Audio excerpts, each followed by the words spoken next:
about great people. We need great people in our police departments, and we have mostly great people. I would say that. I would say that with certainty. We have mostly great people. I know so many of them, law enforcement. But we will do better, even better. And we're going to try and do it fast. So we're going to have a meeting tomorrow. We're going to have a news conference tomorrow. We have a lot of law enforcement coming in and others, and they have seen what we're doing. I've sent it around. I've asked for suggestions from different groups, in particular the sheriffs, and I've sent it to our Attorney General. And I think, Bill, you've gone to some of your people with it and shown it. I think it's pretty comprehensive. As you know, Congress is also working on it. The Senate's working on something, and the House is working on two elements of the House. You have the Republicans and the Democrats, and they're each working on their own. But we can get it done, and we'll get it done. And certainly we can add on to what we do by the work that's being done in the House and in the Senate. If we think it's appropriate, maybe they can get something passed, and maybe they can't, but we will get it passed. And it's got to be passed by one person, and the person's me. So we're going to be signing it tomorrow, and we'll have a news conference at some point in the day at the Rose Garden, or maybe in front of the White House at a different location that you know very well, the steps. And we'll see you tomorrow. What's the overall goal? Let's go. Let's go. Come on, guys.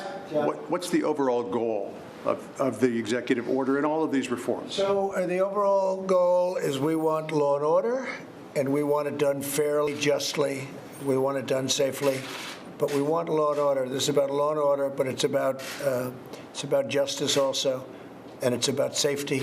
So I think we're going to do a good job tomorrow. I think you're going to see some things that a lot of people thought would not happen. You wouldn't be able to get them done, but we'll get them done. Again, though, I want to emphasize it's possible the House can also, on top of this, I spoke to the various leaders, on top of this can get something. But I think this will be very comprehensive tomorrow, so you'll see something. Yeah, please. What do you think of the Atlanta shooting video that you've seen versus George Floyd? I thought it was a terrible, I'm not going to compare things, but I thought it was a terrible situation. I studied it closely. I'm going to get some reports done today, very strong reports, and we'll have a little more to say about it tomorrow. But certainly it was to me, it was very disturbing. Mr. President, disturbing how so? Go ahead, please. Do you have any reaction to the Supreme Court decisions earlier today about LGBT discrimination, saying that is protected under the Civil Rights Act? No, they've ruled.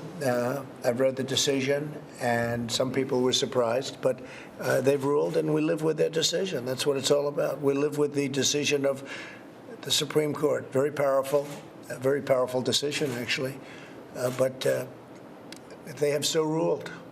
Please, go ahead. Mr. President, can you react to the FDA's decision today to withdraw its recommendation for hydroxychloroquine and another malaria drug, saying it's no longer considered reasonable as a useful treatment for COVID? I don't know. I'd like to ask Alex maybe to discuss that. Sure. So just to clarify your statement there, I don't think was quite accurate in what the FDA's action was. The FDA, at the request of BARDA, which is an agency within HHS, withdrew an emergency use authorization for product that we had acquired into the national stockpile by donation from Bayer of chloroquine that was manufactured in Pakistan. And the EUA, the emergency use authorization, was restricted for hospital use, inpatient hospital use of the product. With the FDA finding that they don't see enough data to support hospital-based use for those who are the most extreme cases of patients who've been hospitalized, they took that restriction off. They took the emergency use authorization off. At this point, hydroxychloroquine and chloroquine are just like any other approved drug in the United States. They may be used in hospital, they may be used in outpatient, they may be used at home, all subject to a doctor's prescription. In fact, the FDA's removal of the emergency use authorization takes away what had been a significant misunderstanding by many that had made people think that somehow it could only be used in a hospital setting, and we've tried to make that clear throughout. It's a drug, it's approved in the United States, has been for decades. If a doctor wishes to prescribe it working with a patient, they may prescribe it for any purpose that they wish to do so, and this actually removes a potential barrier to that. So it actually uncomplicates it. It does. In a way. And I think that's probably, your question was a very inaccurately stated I question. didn't mean to pose it inaccurately. I believe what it said specifically was that it's no longer reasonable to consider it an appropriate treatment. Only in the hospital, it said the data in the hospital setting was not supportive. We continue to study in outpatient settings as well as preventive. That data is not yet in. Are you suggesting that the data in the hospital setting is not something you would take seriously? No, that's why the FDA acted, was that they looked at the data and they removed the emergency use authorization for hospital setting use of the chloroquine that was the Bayer product that had been donated from Pakistan. Mr. President, earlier today, you tweeted that you believe that you were being COVID shamed because of your decision to go ahead with the Tulsa rally on Saturday night. The director of the health department in the county and in the city has encouraged you to postpone that, saying they still think that they've got too big a COVID problem for you to pull off a rally like that. Your thoughts on it? Well, Oklahoma's done very well. I just spoke to the governor. He's very excited about it. Governor Stitt, who's done a terrific job. Mike, I think you can maybe speak to this. He's done a great job. Oklahoma's at a very low number. They've done really fantastic work. They have a pretty new, magnificent arena, as you probably have heard, and we're getting exact numbers out, but we're either close to or over 1 million people wanting to go. We have a 22,000-seat arena, but I think we're going to also take the convention hall next door, and that's going to hold 40,000, so we'll have 22,000 plus 40,000, which would mean that we'd have over 900,000 people that won't be able to go, but hopefully they'll be watching. But it's an amazing. Nobody's ever heard of numbers like this. I think we're going to have a great time. We're going to talk about our nation. We're going to talk about where we're going, where we've come from. And I can tell you on COVID or coronavirus or whatever you want to call it, plenty of names. Tremendous progress is being made. I spoke with the governor of Texas, where they've done a fantastic job, and he said they have had some outbreaks in prisons, and that's where their numbers went out. And the numbers change a little bit because of the prison population, but he's got it in great shape. Texas, Florida's doing very well. Georgia's doing very well. We have tremendous numbers. We have hot spots, as I said you might, and we take care of the hot spots. But many of the governors have done a very good job. Some not as good as others, some very good. But Oklahoma's been a place that I think one of the reasons we chose it is because of how well because it's early. It's very early. And because of what a great job the governor and everybody else has done in Oklahoma. And we expect to have, it's like a record-setting crowd. We've never had an empty seat, and we certainly won't in Oklahoma. Mike, you want to talk about how well Oklahoma's done relative to other places? Certainly, Mr. President. President and I have both spoken to Governor Kevin Stitt in the last several days and even earlier today, and Oklahoma has really been in the forefront of our efforts to slow the spread, and in a very real sense, they flattened the curve. And today, their hospital capacity is abundant. The number of cases in Oklahoma has declined precipitously, and we feel very confident going forward. With the rally this coming weekend, we're working closely with the governor. We'll have measures in place to be screening people coming in to the facilities, but Oklahoma's really led the way in demonstrating that we can safely reopen. And so as we gather to hear from the president and hear about the stakes in this election, we'll also be celebrating a state that's demonstrated every day that you can put health first and open up and do all those things at the same time. And Mike, you gave me a number before nationwide. Overall, how are we doing? Well, it's really remarkable, Mr. President, with more than 22 million tests having been performed across the country. We continue to see overall that the what's called the positive test rate remains very stable in the country. As we said earlier, Mr. President, there's a few states where the positivity rate is climbing, and we're working very closely with those governors to identify that. You mentioned that in the state of Texas, there was one county where there were literally 3 prisons that had individual outbreaks. That accounted for literally hundreds of new cases in a single day. We're also seeing in Imperial County, California, people who Americans who may live on the opposite side of the border in Mexico coming home, and that's showing up in some of their numbers. But overall, the American people, I think, are to be commended, Mr. President, that because of the steps they've taken and continue to take, we're demonstrating that we can safely reopen. And where we saw coronavirus positive cases 6 weeks ago, over 30,000. Now it's averaged in recent weeks roughly 20,000 new cases a day. As I said, the positivity rate remains flat. Hospitalizations for coronavirus are declining all over the country. And most importantly, our fatality rate continues over a 7-day average to continue to decline. The President's always quick to say one loss of life is too many.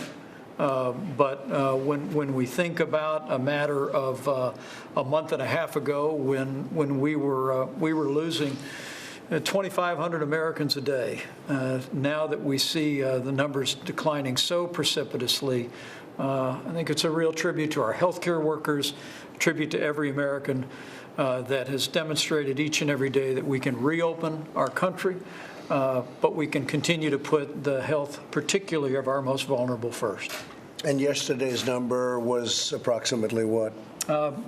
According to some public reporting, Mr. President, I'll have more details later this afternoon, less than 400 fatalities yesterday all across the country. So that's a far cry from what it was a month ago or 2 months ago, and it's a lot. It's 400 people too much. Shouldn't have happened at all. China should not have let it happen, but it happened. All over the world it's happened, which is a very sad thing, but our numbers really the low water mark, and it's getting better, and it'll end up being gone. We're making very good headway with respect to vaccines, Alex, so we're making very good headway therapeutically and a cure-wise. I think really tremendous headway. I've seen the results. I've met with some of the people that do the work, smart people, great people, people that have succeeded before. I think vaccines are coming along far in advance of what they thought they would be.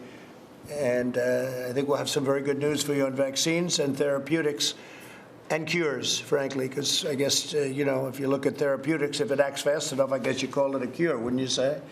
So I think we're going to have some very good news on that. But we're at a low mark, and some of them, like in Texas, where you had a prison population that went heavy, and now it's controlled.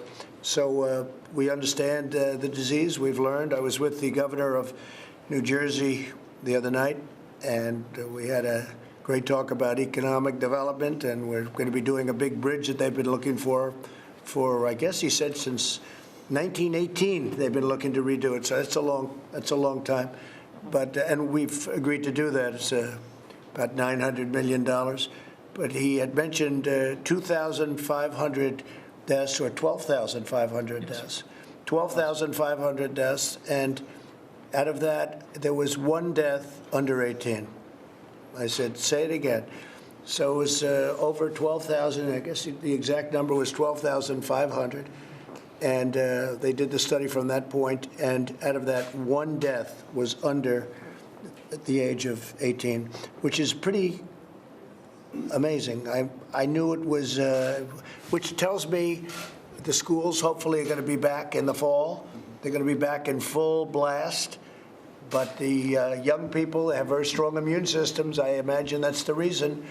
But they've come out of this at a level that's really inconceivable. By the way, the regular flu, other flus, other things, SARS or H1N1, any of them, if you look at the young people, they were affected like everybody else. But for whatever reason, with respect to COVID, The numbers are very, very low. So, yeah, please. Mr. President, are you still sending hydroxychloroquine to Brazil and other countries? Yeah, he's asked for it, and we're sending it. Well, I can't complain about it. I took it for 2 weeks, and here we are. And we've had some great studies.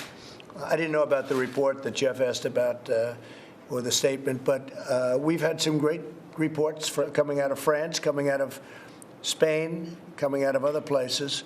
The only place we don't get necessarily reports are coming out of Alex's agency or wherever they come from. I don't understand that, Alex. What is it exactly?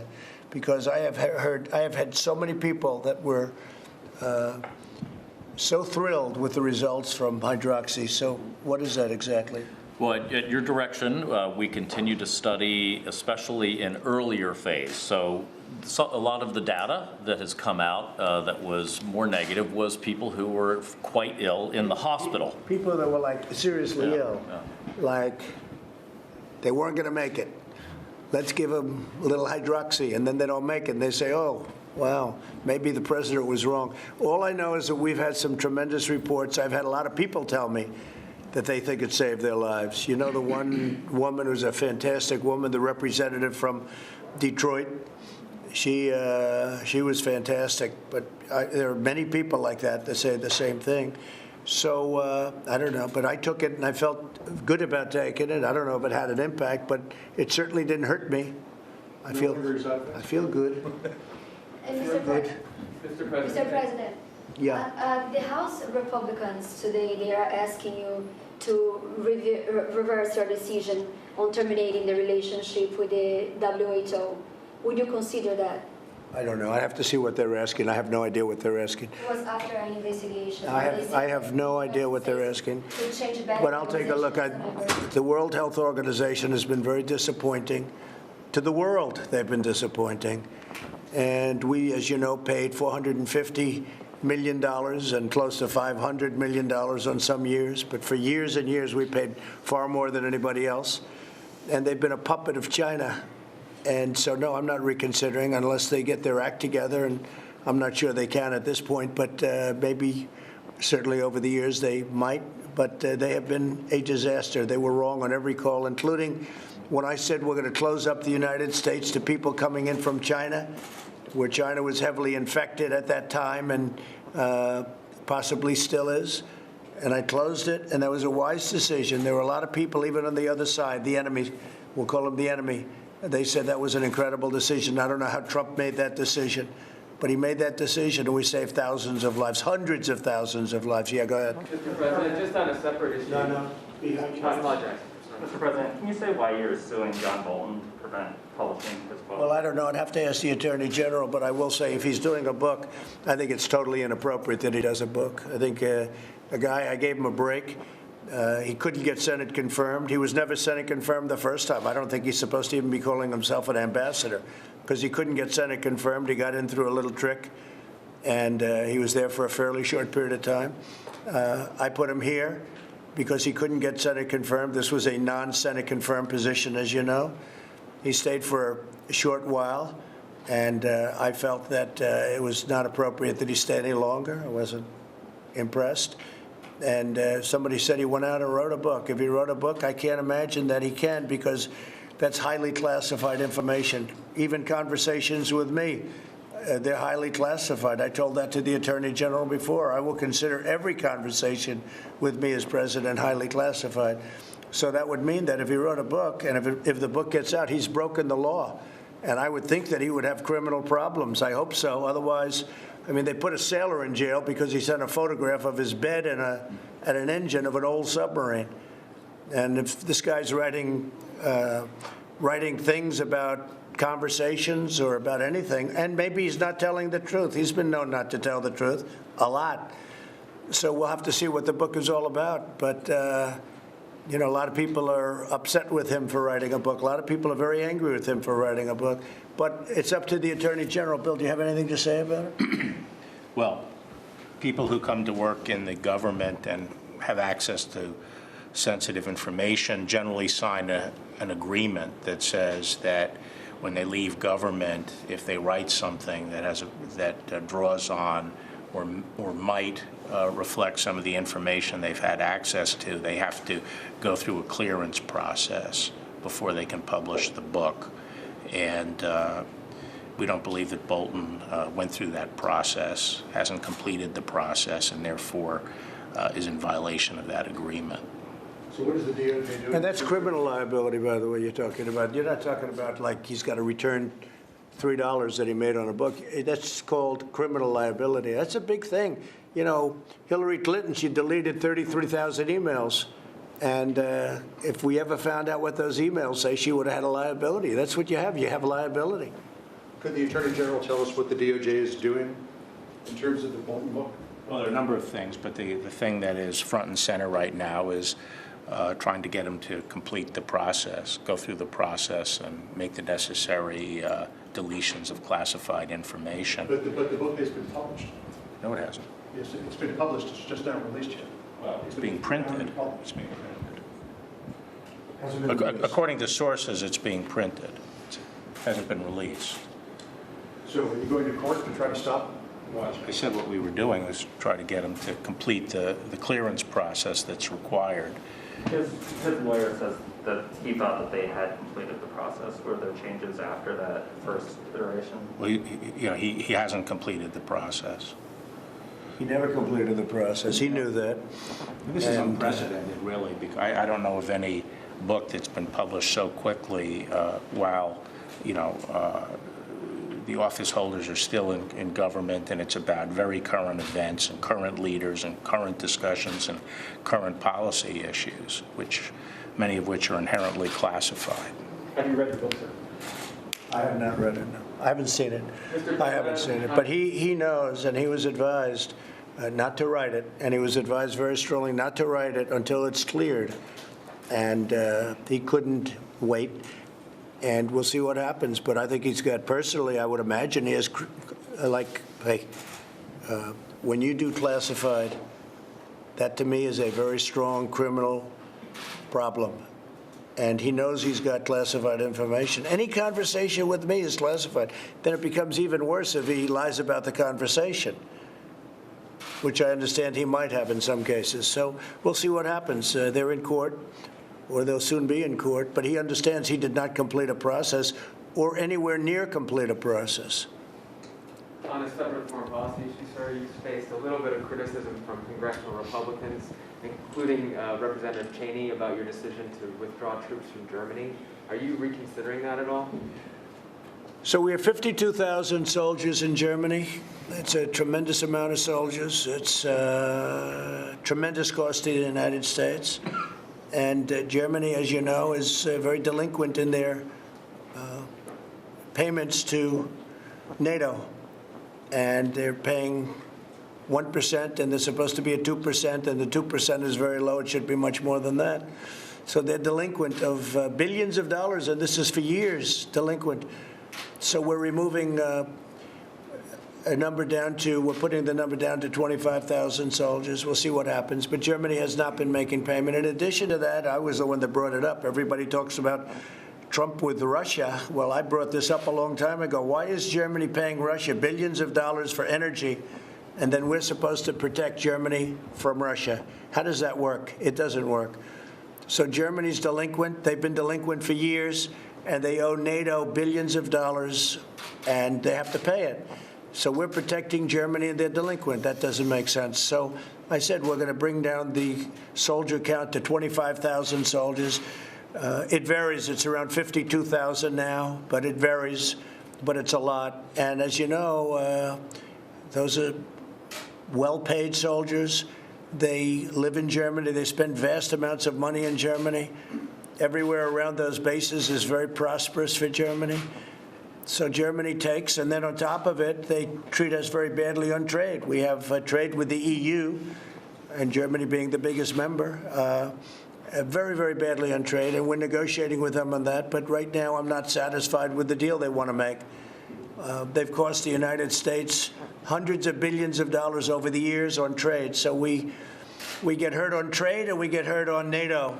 Now, with NATO, I've raised other countries $140 billion. They're paying $140 billion more because I interceded. I said, look, we're protecting you. You have to pay your bills, because it was going like this until I got here. Now it's gone like a rocket ship.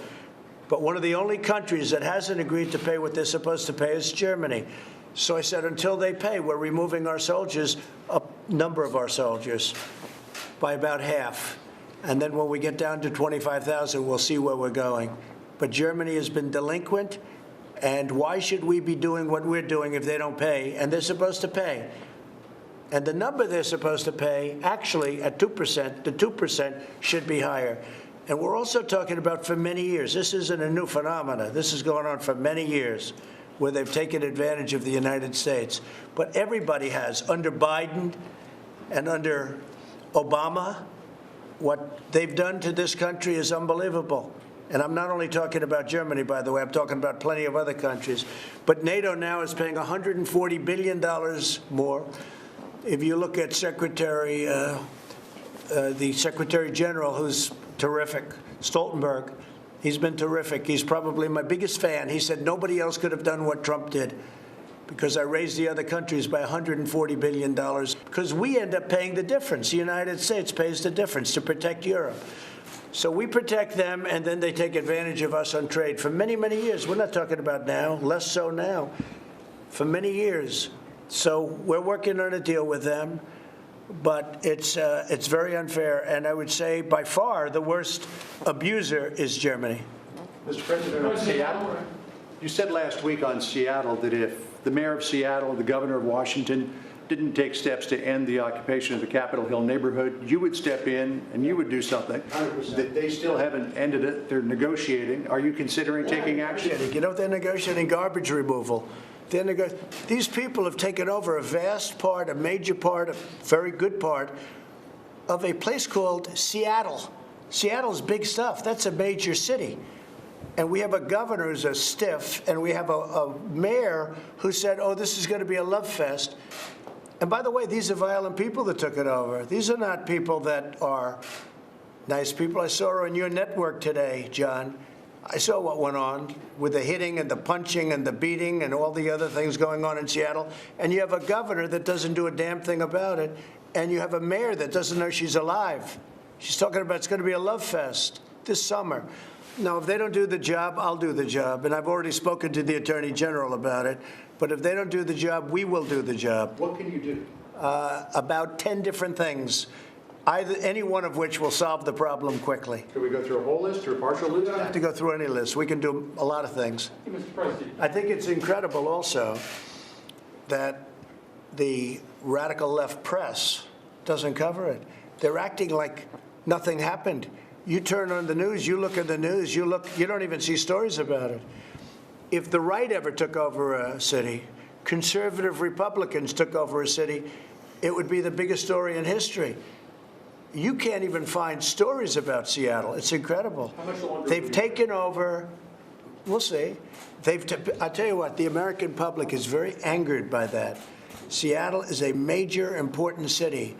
And the Democrats, I guess you say radical left, but it's not even radical left. It's just Democrat. Where we have our problem are Democrat-run cities. If you look at Minneapolis, if you look at other cities that have had trouble, they're Democrat in virtually every case that I can think of. I can't think of one other case. These are Democrat-run cities. Minneapolis, where police are told to run for your lives. Don't do anything.